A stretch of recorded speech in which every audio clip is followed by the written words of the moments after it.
1000. The story of a slum girl in America who went to Harvard University against all odds. It made it into the Daily Mail and won the title of Miracle Girl. She was Liz Murray. The reason why she became a miracle. It is because he grew up through hardships that no one can imagine. But she never complained about life, only to be reborn out of suffering. 3 years later his story was adapted into the film Rain or Shine Harvard Road. If your life lacks faith and perseverance, be sure to remember to watch this film. Every time she walked into class as a child, she would be looked at differently by her classmates because he hadn't bathed or changed his clothes for a long time. The stench of her body was so unpleasant, but no one knew it but herself. The bathtub at home had been filled with dirty water and it was impossible to take a bath. Exam time. The teacher was going to take Liz's papers away early. She'd hardly come to class and it would be a waste of time, but he retorted, "I'll take it.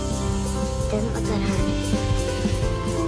Lizzie didn't lie about the results coming in. She got full marks, was top of the class. The teacher was curious about such a result. It turned out that a neighbor had given her an encyclopedia she had picked up from the rubbish. She studied the whole book in one sitting. The teacher's suspicion turned to appreciation. He hoped that Lizzie would be on time in class in the future. Don't waste such a bright mind. But the teacher couldn't even imagine. The girl in front of her came from such a bad family. How could Lizzie have the heart to go to school? Both parents were drug addicts. Mom was schizophrenic and almost blind. Arguing with her mother was a daily routine. This day the drug-fueled mom frantically robs the family of the only money left for food to buy drugs.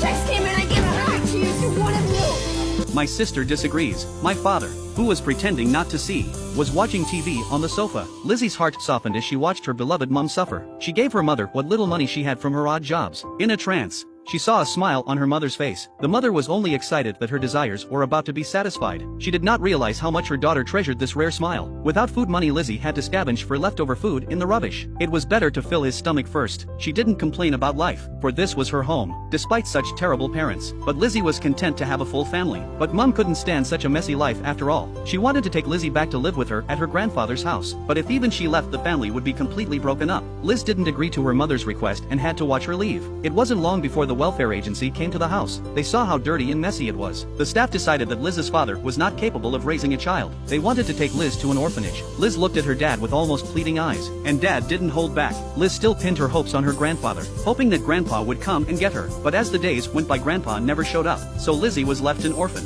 Despite having parents, he began to accept the reality of his daily routine, doing all kinds of menial work, hoping that the tiredness would drown out the longing for his family. But life at the orphanage is not easy. Fights were commonplace. Lizzie is careful not to offend anyone every day, and yet she is still being picked on. Maybe this is how newcomers should be treated. Lizzie thought she could put up with it all, until one day, she saw a girl pouring bleach into another girl's shampoo. The miserable screams spread throughout the orphanage. Liz's worldview collapsed instantly.